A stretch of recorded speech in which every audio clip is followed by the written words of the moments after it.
Hello and welcome back to Car Rental University. I am your host, Alex Withrow. Today we're going to talk about why big insurance, and I mean like mid to large size commercial insurance carriers, why they prefer rideshare drivers over Carshare. I said that right. Before I get into this, click below, grab the 5 things you must do before starting a car rental business. That also comes with the Carshare Growth Guide, which gives you a city-by-city breakdown of which Carshare platform is strongest in your area. Lots of great information in there. Also, give this channel a subscribe and a like. I always appreciate that. So let's get into this. I've had some interesting conversations with larger commercial insurance carriers in the car rental industry recently. I'm not going to name names, but I can tell you I have spoken directly with the underwriting teams of these companies. Very fascinating to me is that traditionally when we talk about Progressive or Geico or Allstate and we are trying to set up a private rental agreement and we're trying to insure the car, typically these guys are like, do not put any rideshare drivers on this policy. We don't want it. Keep them away. If you do this, we're going to drop you. We're going to double your premium. We're going to jack your rates up. So when I started talking with the mid and large tier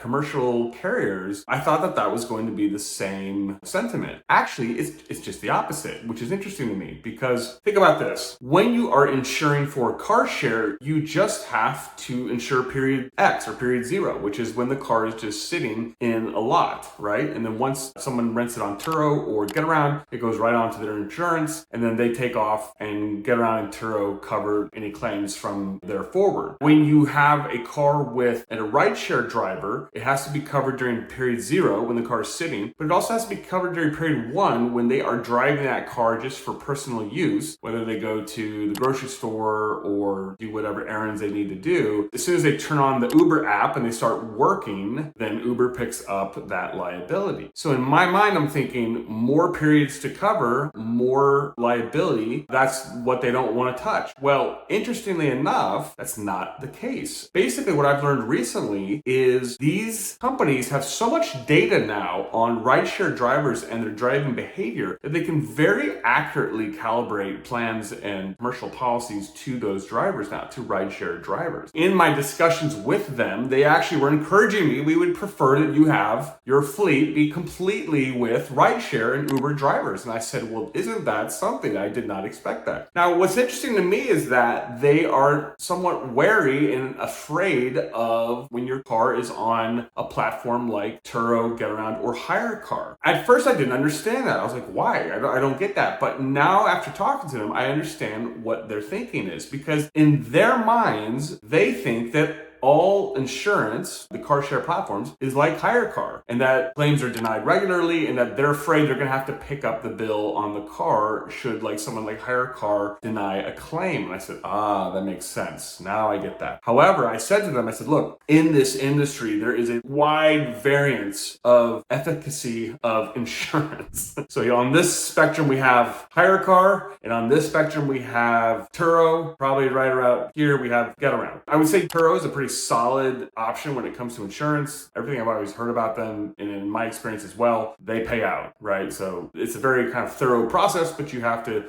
follow it, but they do pay out claims, right? Whereas in my experience with Hyrecar, they'll get you on a little fine print somewhere. They always are looking for ways to weasel out of paying claims, and they'll stick you with a couple of grand in unpaid claims. That's happened to me before. Getaround does pay out, but they're very slow. So I explained this to them that in this industry, in the car sharing industry, there's a wide variance of how these companies operate and how effective they are at paying things out. In their minds, they're thinking everyone's like Hyrecar, which I can understand then why it kind of freaks them out. Also, another thing is that when someone rents a car on Carshare, they really have no idea what they're going to do with that car. Whereas with rideshare drivers, they know exactly what they're going to do. They're going to go out, they're going to work, and they're going to probably drive around 5,000 or 6,000 miles a month, basically work for Uber or Uber Eats, whatever. And if they're in a larger city like Atlanta or more of or Dallas, or more of an urban sprawl, they're probably gonna put around 8,000 or 9,000 miles a month. With Carshare drivers, it's a little bit more of an unknown quantity. Plus, in that scenario, it's less money for them as well. So with a rideshare driver, not only do they understand the rideshare drivers and the data on that, it's more money for them monthly. So that makes sense. Whereas when you're just covering period 0, that's obviously not as big of a policy and not as much liability. It's interesting interesting to me because obviously if you talk to Geico, if you talk to Progressive and you tell them you're putting a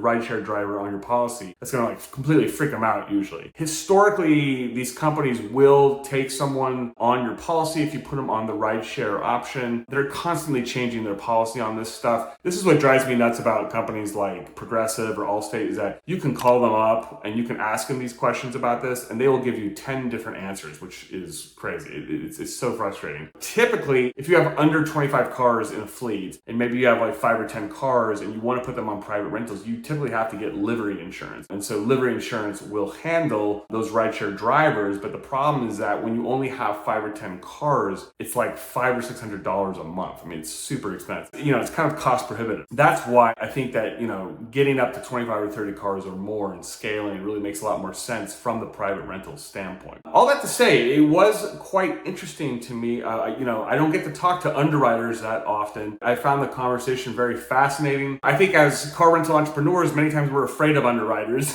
but they're nice people. It's interesting to talk with them about how they see things and what is most important to them in figuring out this equation. But at the end of the day, we all, want to have a successful business and we all want to make money together. Drop some comments below. Would love to hear your thoughts on that. Before I go, click below, grab the 5 things you must do before starting a car rental business. Don't forget to subscribe and like, and I will catch you in the next episode. Thank you.